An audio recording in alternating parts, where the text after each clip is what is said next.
হযরত আয়েশা রাদিয়াল্লাহু তাআলা আনহা বলেন, ইয়া রাসূলুল্লাহ, আমি যদি শবে কদর পাইয়া যাই বা বুঝতে পারি যে আজকের রাত্র শবে কদরের রাত্র, তাহলে আমি আল্লাহর কাছে কি চাইবো, কি দোয়া করব, কি বলবো? তখন রাসূল সাল্লাল্লাহু আলাইহি ওয়াসাল্লাম বলেন, হে আয়েশা, তুমি যদি এই শবে কদরের রাতটা পাইয়া যাও, তাহলে আল্লাহ তাআলার কাছে এই দোয়া করবে, আল্লাহুম্মা ইন্নাকা আফুউন তুহিব্বুল আফওয়া ফা'ফু আন্নি। আল্লাহুম্মা ইন্নাকা আফুউন তুহিব্বুল আফওয়া ফা'ফু আন্নি। যার অর্থ, হে আল্লাহ, আপনি ক্ষমাশীল, আপনি ক্ষমা করাকে ভালোবাসেন, সুতরাং আল্লাহ আপনি আমাকে ক্ষমা করে দেন। সুতরাং আমরা এই রাত্রে যে নফল ইবাদত করব, এর মধ্যে একটা হলো দোয়া, বেশি বেশি আল্লাহর কাছে দোয়া করা, নিজের জন্য, অন্যের জন্য, পরিবারের জন্য। তো এই দোয়ার মধ্যে আমরা এই দোয়াটা করব, আল্লাহুম্মা ইন্নাকা আফুউন তুহিব্বুল আফওয়া ফা'ফু আন্নি।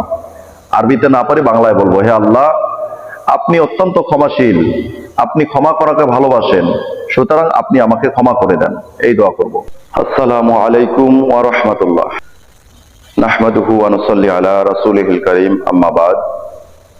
قال الله تعالى في كلامه المجيد والفرقانه الحميد: أعوذ بالله من الشيطان الرجيم، بسم الله الرحمن الرحيم. إنا أنزلناه في ليلة القدر وما أدراك ما ليلة القدر ليلة القدر خير من ألف شهر تنزل الملائكة والروح فيها بإذن ربهم من كل أمر سلام هي حتى مطلع الفجر صدق الله العظيم.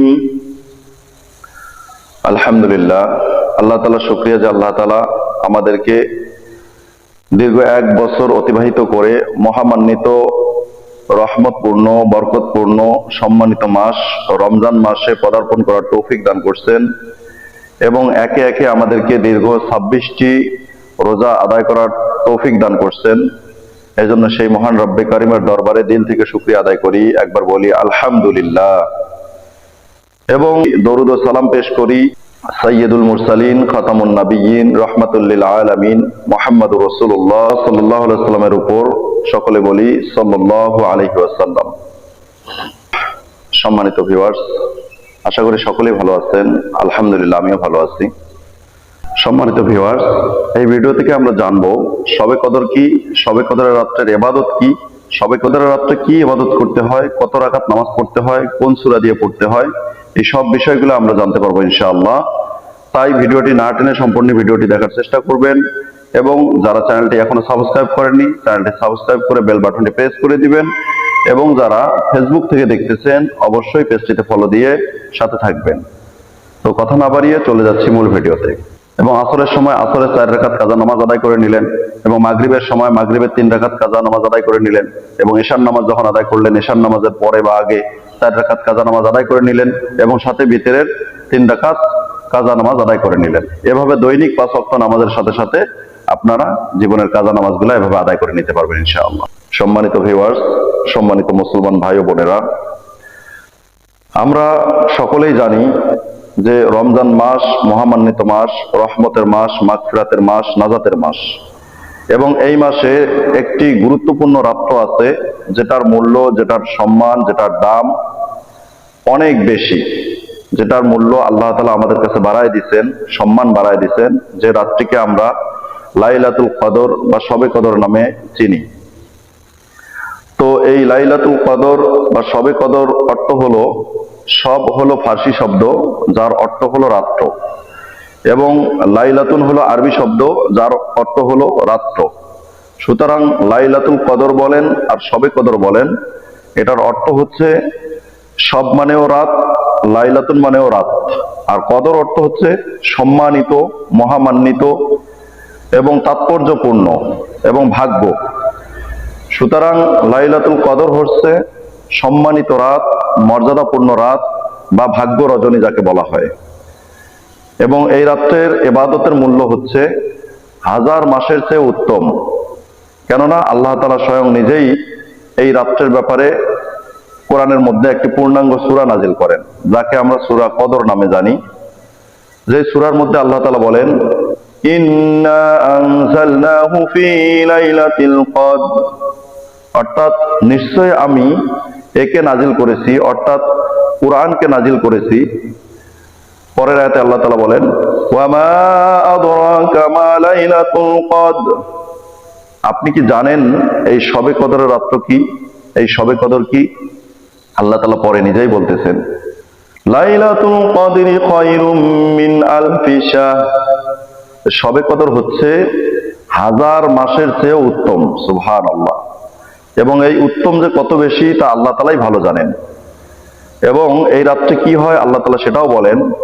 আল্লাহ তাআলা বলেন, তানাজ্জালুল মালাইকাতু ওয়ার রূহু ফিহা বিইজনি রাব্বিহিম মিন কুল্লি আমর, যে আল্লাহ তাআলার পক্ষ থেকে অসংখ্য অগণিত রহমতের ফেরেশতা বান্দার যে ভাগ্য লিখিত লাউহে মাহফুজে রয়েছে সেখান থেকে আবারও বান্দার আগামী 1 বছর সেই ভাগ্য নির্ধারণ করে দেওয়ার জন্য রহমতের ফেরেশতারা রূহ অর্থাৎ জিবরাইল আলাইহিস সালামের সঙ্গে জমিনে অবতরণ করেন। এবং যারা জমিনের মধ্যে এই রাত্রে ইবাদত করেন, অর্থাৎ নামাজ আদায় করেন, কোরআন তেলাওয়াত করেন, জিকির করেন, তওবা ইস্তিগফার করেন, দোয়া করেন, তাদের সঙ্গে এই ফেরেশতারা মুসাফা করেন এবং যখন দোয়া করেন তখন দোয়ার সময় আমিন আমিন বলতে থাকেন। এবং পরবর্তীতে আল্লাহ তাআলা বলেন, সালামুন হিয়া হাত্তা মাতলাইল ফাজর, এটা হলো নিরাপত্তা এবং শান্তির রাত, এবং এই নিরাপত্তা এবং শান্তি চলে ফজর পর্যন্ত। সুতরাং এই কোরআন থেকে আমরা জানতে পারলাম যে রমজান মাসে আল্লাহ তাআলা কোরআনকে নাজিল করছেন, এবং এই কোরআনকে নাজিল করার কারণেই আল্লাহ তাআলা এই রাত্রের মূল্য এত গুণ বাড়ায় দিয়েছেন যে একটি মাত্র রাত যদি কেউ ইবাদত করতে পারে তাহলে সে 1000 মাস ইবাদত করলে যে সওয়াব পাবে তার থেকে উত্তম সওয়াব আল্লাহ তাআলা তাকে দান করবেন। সুবহানাল্লাহ। এখন কথা হলো, কোরআনের মধ্যে আসছে শবে কদরের রাত্রে তোমরা ইবাদত করো।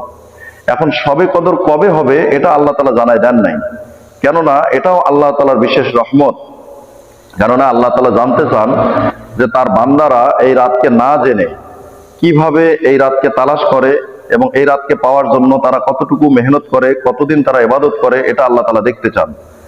আরেকটা কারণ হলো, যদি আল্লাহ তাআলা এই রাতকে নির্ধারিত করে দিতেন, নির্দিষ্ট একটি রাতকে বলে দিতেন, তো অনেক হতভাগা বান্দা আছে যারা এই রাতকে রহমতের, বরকতের, সম্মানিত জেনেও, এত মর্যাদাপূর্ণ জেনেও গুনাহে লিপ্ত হতো। আর এই গুনাহে লিপ্ত হওয়ার কারণে তারা নিশ্চিত ধ্বংসের মধ্যে পতিত হইত। এই কারণেই আল্লাহ তাআলা এই রাতটাকে গোপন রাখছেন, যেন বান্দা না জেনে, গোপন থাকার কারণে, অনির্দিষ্ট থাকার কারণে এই রাতকে অনুসরণ করতে গিয়ে আরো কয়েকটি রাত ইবাদত করতে পারে। সুতরাং এটা অবশ্যই আমাদের জন্য কল্যাণকর এবং মঙ্গল। তো এই রাত কবে হবে এবং এই রাত্রে কি ইবাদত করব, এই সম্পর্কে আমরা রাসূল সাল্লাল্লাহু আলাইহি ওয়াসাল্লামের হাদিস থেকে জানতে পারি। রাসূল সাল্লাল্লাহু আলাইহি ওয়াসাল্লাম ইরশাদ করেন যে আমি রমজানের প্রথম 10 দিন ইতিকাফ করছি যেন আমি শবে কদর পাই, এবং শবে কদর তালাশের জন্য দ্বিতীয় দশক অর্থাৎ মাঝের দশকেও তালাশ করলাম। এরপর আমাকে জানায় দেওয়া হলো যে শবে কদর শেষ দশকের বেজর রাত্রিগুলোতে তালাশ করুন। সুতরাং তোমরা যদি শবে কদর তালাশ করতে চাও তাহলে শেষ দশকে ইতিকাফ করো। সুতরাং যে ব্যক্তি এই শবে কদরের রাত্র পেতে চায় তার জন্য উত্তম হলো যে এই শেষ দশকে ইতিকাফ করা। ইতিকাফ করার কারণে কি হবে, যেহেতু শেষ দশকের বেজর রাত্রিগুলোর কথা বলা হয়েছে, তাই শবে কদর 21-এর রাত্রিও হতে পারে, 23-এর রাত্রিও হতে পারে, 25-এর রাত্রিও হতে পারে, যেমন আজকের রাত্র হবে 27-এর রাত্রি, এই রাত্রিও হতে পারে, এবং 29-এর রাত্রিতেও হতে পারে। সুতরাং আমরা চাইলে প্রত্যেক রাত্রিগুলোতে ইবাদত করতে পারি, এবং একদম নির্ভেজাল ভাবে নিশ্চিন্ত মনে ইবাদত করার জন্য আমাদেরকে, আমরা যদি এই শেষ দশকে ইতিকাফে থাকি তাহলে নিশ্চিন্তে আমরা ঘুমায় থাকি আর বসে থাকি আর শুয়ে থাকি, ইনশাআল্লাহ এই রাত্রিগুলোতে ইতিকাফ হলে, এই রাত্রিগুলোতে শবে কদর হলে আমরা শবে কদর পাওয়া যাবো ইনশাআল্লাহ। সুতরাং এই শেষ 10 রাত্রিতে আমাদের ইতিকাফ করা জরুরি। যদি আমরা ইতিকাফ নাও করি তাহলে আমরা এই শেষ দশকের 21 রাত্রি, 23 রাত্রি, 25 রাত্রি, 27 রাত্রি এবং 29-এর রাত্রিতে শবে কদরের নিয়তে আমরা নফল ইবাদত করতে পারি। এবং হযরত আয়েশা রাদিয়াল্লাহু তাআলা আনহা বলেন, ইয়া রাসূলুল্লাহ, আমি যদি শবে কদর পাইয়া যাই বা বুঝতে পারি যে আজকের রাত্র শবে কদরের রাত্র, তাহলে আমি আল্লাহর কাছে কি চাইবো, কি দোয়া করব, কি বলবো? তখন রাসূল সাল্লাল্লাহু আলাইহি সাল্লাম বলেন, হে আয়েশা, তুমি যদি এই শবে কদরের রাত্র পাইয়া যাও, তাহলে আল্লাহ তাআলার কাছে এই দোয়া করবে, আল্লাহুম্মা ইন্নাকা আফুউন তুহিব্বুল আফওয়া ফা'ফু আন্নী। যার অর্থ, হে আল্লাহ, আপনি ক্ষমাশীল, আপনি ক্ষমা করাকে ভালোবাসেন, সুতরাং আল্লাহ আপনি আমাকে ক্ষমা করে দেন। সুতরাং আমরা এই রাত্রে যে নফল ইবাদত করব, এর মধ্যে একটা হলো দোয়া, বেশি বেশি আল্লাহর কাছে দোয়া করা, নিজের জন্য, অন্যের জন্য, পরিবারের জন্য। তো এই দোয়ার মধ্যে আমরা এই দোয়াটা করব, আল্লাহুম্মা ইন্নাকা আফুউন তুহিব্বুল আফওয়া ফা'ফু আন্নী। আরবিতে না পারি বাংলায় বলবো, হে আল্লাহ, আপনি অত্যন্ত ক্ষমাশীল, আপনি ক্ষমা করাকে ভালোবাসেন, সুতরাং আপনি আমাকে ক্ষমা করে দেন। এই দোয়া করব। এবং যেহেতু শবে কদরের রাত্রের আমলের কথা বলা আছে, শবে কদরের রাত্রে ইবাদত করলে হাজার মাসের চেয়ে উত্তম সওয়াব আল্লাহ তাআলা দিবেন, কিন্তু এই রাত্রে কি ইবাদত করব এই কথা কোরআনের মধ্যে বলা হয় নাই। এবং রাসূল সাল্লাল্লাহু আলাইহি সাল্লামও বলছে, তোমরা এই শবে কদর তালাশ করতে শেষের দশকে বেজর রাত্রিগুলাতে তালাশ করো। সুতরাং এখানেও বলা হয় নাই যে আমরা এই শবে কদরের রাত্র পেয়ে গেলে কি ইবাদত করব। সুতরাং শবে কদরের ইবাদত কি, এটা আমরা এখন জানবো।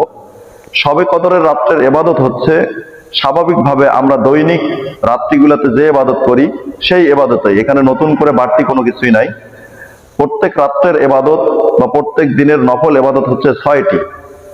এক, নফল নামাজ আদায় করা।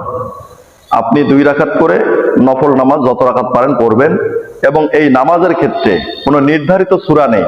সূরা ফাতিহার সঙ্গে আপনি যে সূরা পারেন, যেটা আপনার ভালো জানা আছে, সেই সূরা মিলায়া পড়বেন, 2 রাকাত করে যত রাকাত পারেন। এবং নফল নামাজের ক্ষেত্রে নিয়ম হলো যে নফল নামাজ যত ধীর সুস্থে, যত দীর্ঘ লম্বা রাকাতে, লম্বা তেলাওয়াতে পড়া যায় তত ভালো, যত দীর্ঘ রুকু করা যায়, যত দীর্ঘ সিজদা করা যায় তত ভালো। সুতরাং 1 নম্বরে আমরা যখন নফল নামাজ আদায় করব, এদিকে খেয়াল করব, আমার কত রাকাত হলো এটা হিসাব করার দরকার নাই, আমার নামাজ কত সুন্দর হলো এদিকে আমরা খেয়াল করব। সুতরাং আপনি 2 রাকাত নামাজ পড়তে যদি 1 ঘন্টা সময় লাগে, এটাই আপনার জন্য উত্তম হবে। অথচ আপনি 20 মিনিটে যদি 20 রাকাত নামাজ পড়েন, এই নামাজের ততটা ফায়দা হবে না। সুতরাং চেষ্টা করবেন নফল নামাজ পড়তে ধীর সুস্থে এবং লম্বা রাকাতে, লম্বা কেরাতে নফল নামাজ 2 রাকাত করে যত রাকাত পড়েন পড়বেন। এরপর 2 নম্বরে কোরআন তেলাওয়াত।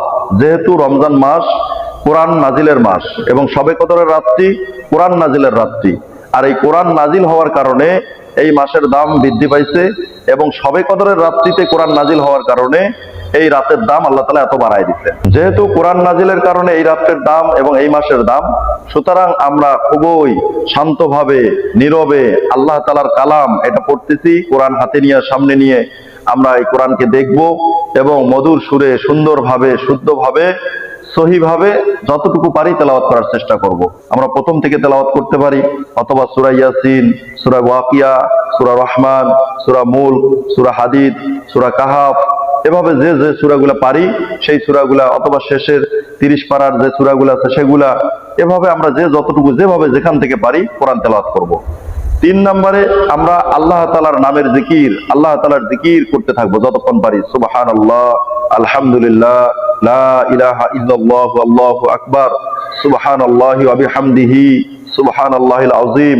এভাবে আমরা জিকির যতক্ষণ পারি, তাসবিহ, তাহলিল, তেলাওয়াত, জিকির করতে পারবো। এরপর 4 নম্বরে আমরা রাসূল সাল্লাল্লাহু আলাইহি সাল্লামের উপর বেশি বেশি দরুদ শরীফ পাঠ করব।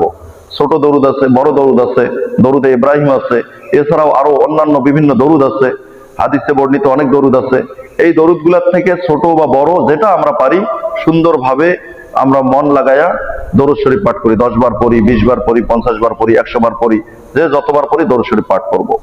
এরপর 5 নম্বরে আমরা আল্লাহর কাছে বিগত দিনের ভুল ভ্রান্তিগুলা স্মরণ করে আল্লাহর কাছে ক্ষমা চাইবো, আল্লাহর কাছে তওবা করব, আল্লাহর কাছে ইস্তেগফার করব। আমাদের বিগত দিনের যে গুনাহগুলা করছি সেই গুনাহগুলোর জন্য লজ্জিত হব, অনুতপ্ত হব, সেগুলোর থেকে ফিরে আসার জন্য আল্লাহর কাছে দোয়া করব, আল্লাহর কাছে চাইবো যেন আর যা ভুল করছি আর জীবনে এই অন্যায় কাজ করব না, পাপ কাজ করব না। এভাবে আল্লাহর কাছে মন থেকে তওবা করব, সামনের দিনে যেন এরকম গুনাহের কাজে আমরা লিপ্ত না হই। 6 নম্বরে আমরা আল্লাহর কাছে হাত তুলে কাকুতি মিনতি করে চোখের পানি ফেলায়া আল্লাহর কাছে কান্নাকাটি করে দোয়া করব এবং এই দোয়াটা বেশি বেশি করব, আল্লাহুম্মা ইন্নাকা আফুউন তুহিব্বুল আফওয়া ফা'ফু আন্নি।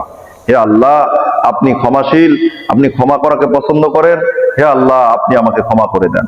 এছাড়াও আপনি আপনার জন্য, আপনার পরিবারের জন্য, আপনার মা বাবার জন্য, আপনার পরিবারের মৃত ব্যক্তিদের জন্য, আপনার প্রতিবেশীর জন্য, আপনার সারা দেশব্যাপীর জন্য এবং সারা বিশ্বের মুসলমানদের জন্য আপনি ভালো ভালো দোয়া করবেন, হেদায়েতের দোয়া করবেন, রহমত মাগফিরাতের দোয়া করবেন। এভাবে যে যতটুকু পারেন সারা রাত্রি আপনি এভাবে ইবাদত করতে পারেন এবং এটা চলবে যেহেতু ফজর পর্যন্ত। সুতরাং আপনি রাত্রে যতটুকু পারলেন ইবাদত করলেন, নামাজ পড়লেন, কোরআন তেলাওয়াত করলেন, জিকির করলেন, দরুদ শরীফ পাঠ করলেন, তওবা ইস্তেগফার করলেন, দোয়া করলেন। এবং এই রাত্রে আরো একটা ইবাদত আপনারা করতে পারেন, যেটা সুবর্ণ সুযোগ। এই রাত্রে যেহেতু ইবাদত করবেন, সেটা হলো সালাতুত তাসবিহের নিয়তে 4 রাকাত নফল নামাজ, যেটা আমি এর পূর্বের ভিডিওতে দেখিয়েছিলাম আপনাদেরকে রমজানের শুরুতেই। সালাতুত তাসবিহের নিয়তে কেউ যদি 4 রাকাত নামাজ আদায় করতে পারে, তাহলে এর কারণে তার পূর্বের এবং পরের জানা এবং অজানা, সগীরা এবং কবিরা, ছোট এবং বড়, ইচ্ছায় এবং অনিচ্ছায় যত গুনাহ করছে এই 4 রাকাত নামাজের বদৌলতে আল্লাহ তাআলা তার সমস্ত গুনাহগুলোকে মাফ করে দিবেন। সুবহানাল্লাহ। এবং এই 4 রাকাত নামাজ কিভাবে পড়তে হয় এর নিয়ম আমি আরেকটা ভিডিওতে দেখিয়েছি, আপনারা চাইলে সেখান থেকে দেখে নিতে পারবেন ইনশাআল্লাহ। সুতরাং আপনারা চাইলে এই রাত্রে সালাতুত তাসবিহের নিয়তে 4 রাকাত নামাজ আদায় করতে পারবেন। এবং নফল নামাজ পড়বেন তারা যাদের বিগত দিনের কোনো কাজা নামাজ বাকি নাই, অর্থাৎ ফরজ নামাজ যাদের জীবনে বাকি নাই তারাই এরকম নফল নামাজ আদায় করতে পারবেন। যাদের বিগত জীবনে কোনো ফরজ নামাজ কাজা নাই তারা নফল নামাজ পড়বেন। আর যদি আপনার জীবনে নামাজ 1 বছরের, 2 বছরের, 5 বছরের কাজা নামাজ বাকি থেকে থাকে, অথবা মাঝে মধ্যে গ্যাপ গেছে, এরকম ফরজ নামাজ কাজা পড়ে আছে, তাহলে এই কাজা নামাজগুলো আপনি এই রাত্রে আদায় করতে পারেন। এই কাজা নামাজ আদায়ের নিয়ম হলো 2টা। একটা হলো যেমন এই যে আপনি রাত্র জাগরণ করে ইবাদত করবেন, এই রাত্রে আপনি শুধু ফরজ নামাজের কাজা আদায় হবে, আপনাকে নফল বা সুন্নত আদায় করতে হবে না। তো আপনি কিভাবে আদায় করবেন? প্রথমে 2 রাকাত ফজরের ফরজ কাজা নামাজ আদায় করলেন এবং নিয়ত এটাই, আপনি নিয়ত মুখে বলা জরুরি না, আপনি যখন নামাজ শুরু করবেন তখন মনে মনে কল্পনা করলেই হবে যে আপনি বিগত জীবনের পূর্বের কাজা 2 রাকাত ফরজ নামাজ আদায় করতেছেন, বাস এতটুকু নিয়ত মনে মনে করলেই যথেষ্ট। আপনি ফজরের 2 রাকাত পড়লেন, এরপর জোহরের 4 রাকাত ফরজ পড়লেন, এরপর আসরের 4 রাকাত পড়লেন, এরপর মাগরিবের 3 রাকাত পড়লেন, এরপর এশার 4 রাকাত পড়লেন এবং এশার 4 রাকাতের পরে 3 রাকাত বিতির নামাজ আদায় করলেন। তাহলে আপনার একদিনের কাজা নামাজ আদায় হয়ে গেল। এভাবে পরে আবার ফজর শুরু করলেন, জোহর, আসর, মাগরিব, এশা, বিতির, এভাবে 2 দিন হলো। এভাবে আপনি যতটুকু পারেন এই রাত্রে আপনার বিগত জীবনের কাজা নামাজগুলো আদায় করলেন। নফল নামাজ আদায় করার থেকে আপনার বিগত জীবনের কাজা নামাজগুলো আদায় করাই উত্তম হবে। এবং কাজা নামাজ আদায়ের আরেকটা নিয়ম হচ্ছে, আপনি দৈনিক যে 5 ওয়াক্ত নামাজ আদায় করেন, এই 5 ওয়াক্ত নামাজের সাথে সাথে যে ওয়াক্তের নামাজ আদায় করতেছেন ওই ওয়াক্তের পূর্বের কাজা নামাজটা সাথে আদায় করে নেবেন। অর্থাৎ ফজরের সময় ফজরের আগে 2 রাকাত কাজা ফজর নামাজ আদায় করে নিলেন, এরপর জোহরের নামাজের সময় জোহরের 4 রাকাত কাজা ফরজ নামাজ আদায় করে নিলেন। এরপর আপনি এভাবে যতটুকু পারেন নামাজ আদায় করলেন, এরপর কিছুক্ষণ কোরআন তেলাওয়াত করলেন, এরপর কিছুক্ষণ আল্লাহর জিকির করলেন, এরপর রাসূল সাল্লাল্লাহু আলাইহি ওয়াসাল্লামের উপর দরুদ শরীফ পাঠ করলেন, এরপর কিছুক্ষণ তওবা ইস্তেগফার করলেন, নিজের ভুলের জন্য অনুতপ্ত হলেন, এরপর আল্লাহর কাছে কাকুতি মিনতি করে দোয়া করলেন। এভাবে যে যতটুকু পারেন। এবং আমি আগেও বলছি যে এই নামাজ আদায় করার সময় বা তাহাজ্জুদ নামাজ আদায় করার সময় বা নফল নামাজ আদায় করার সময় বা এই রাত্রের নামাজ আদায় করার সময় কোন ধরনের কোন সূরার সাথে সূরা ফাতিহার সঙ্গে সূরা ইখলাস 3 বার বা অমুক সূরা 10 বার, এটার কোনো নিয়ম নাই। আপনি যে সূরা পারেন যতটুকু পারেন ততটুকু দিয়েই পড়বেন, এমনি স্বাভাবিক নামাজ যেভাবে পড়েন এভাবে পড়েন। এবং মনে রাখবেন যে শবে কদরের নির্দিষ্ট কোনো নামাজ নাই, শবে কদরের নির্দিষ্ট কোনো ইবাদত নাই। অর্থাৎ আপনি শবে কদরের রাত্রে 20 রাকাত নামাজ নির্ধারিত করবেন বা শবে কদরের রাত্রে অমুক সূরা দিয়ে নামাজ পড়া নির্ধারণ করবেন, এই ধরনের কোনো নিয়ম নাই। সুতরাং এই রাত্রে আপনি যতটুকু পারেন, চাই 2 রাকাত পারেন, চাই 4 রাকাত পারেন, চাই 20 রাকাত পারেন, চাই 100 রাকাত পারেন, পড়বেন, কোনো নির্ধারিত নিয়ম নাই। আপনার ইচ্ছা মতো আপনার সুযোগ মতো আপনি আদায় করবেন। এই হলো শবে কদরের রাত্রের ইবাদত। এবং এই রাত্রের যেহেতু মান আল্লাহ তাআলা বাড়ায় দিয়েছেন, সুতরাং আমাদের প্রত্যেক মুসলমান নর নারীর উপর দায়িত্ব হচ্ছে এই রাত্রকে কদর করা, এই রাত্রের মর্যাদা দেয়া এবং এই রাত্রিকে খুঁজে শুধু 27-এর রাত্রিতেই না, বরং 21, 23, 25, 27, 29 এই 5টি রাত্রিতে আমাদেরকে শবে কদর তালাশ করে ইবাদত করা। এবং যেহেতু এই 27-এর রাত্রিতে হওয়ার সম্ভাবনাটা বেশি, তাই দেখা যায় অধিকাংশ মুসলমান বা আমাদের দেশে এটা প্রচলিত হয়ে গেছে যে শবে কদর 27-এর রাত্রিতে। হ্যাঁ, আল্লাহ চাইলে 27-এর রাত্রিতে হতে পারে, কিন্তু 27-এর রাত্রিতেই যে হবে এটা নিশ্চিত না। সুতরাং আমাদের শবে কদর তালাশ করতে হলে অবশ্যই 21, 23, 25, 27 এবং 29 এই 5টি রাত্রিতে ইবাদত করা জরুরি। তাই আমরা সকলেই এই রাত্রিকে কদর করি, এই রাত্রের ইবাদত আমরা পরিপূর্ণভাবে করার চেষ্টা করি, আল্লাহর কাছে বেশি বেশি তওবা ইস্তেগফার করি, কান্নাকাটি করি। যদি আল্লাহ চায় তো আমাদের ভাগ্যে এই শবে কদরের রাত্রি হয়ে যায়, তাহলে ইনশাআল্লাহ আল্লাহ তাআলা আমাদেরকে 83 বছর 4 মাসের থেকেও উত্তম সওয়াব আমাদেরকে দান করবেন। সুবহানাল্লাহ। তো এই রাত্রিগুলোতে আমরা এভাবে ইবাদত করে কাটানোর চেষ্টা করব এবং যা আছে তাই করব, যা নাই তা আমরা বাড়াইয়া নিজের মন গড়া কোনো কিছু না করব। আল্লাহ তাআলা আমাদেরকে বোঝা এবং আমল করার তৌফিক দান করুন এবং সকল মুসলমানকে এই 5টি রাত্র খুঁজে খুঁজে ইবাদত করার এবং বেশি থেকে বেশি ইতিকাফ করার তৌফিক দান করুন। ওয়া আখিরু দাওয়ানা আনিল হামদুলিল্লাহি রাব্বিল আলামিন। এমনই সব ভিডিও পেতে চ্যানেলটি সাবস্ক্রাইব করে বেল বাটনটি প্রেস করে দিন এবং অবশ্যই আপনাদের মতামত, আপনাদের ভালো লাগা, আপনাদের খারাপ অবশ্যই মন্তব্যগুলো কমেন্ট করুন এবং একটা লাইক করে দিন। সকলে ভালো থাকুন, সুস্থ থাকুন। আল্লাহ হাফেজ।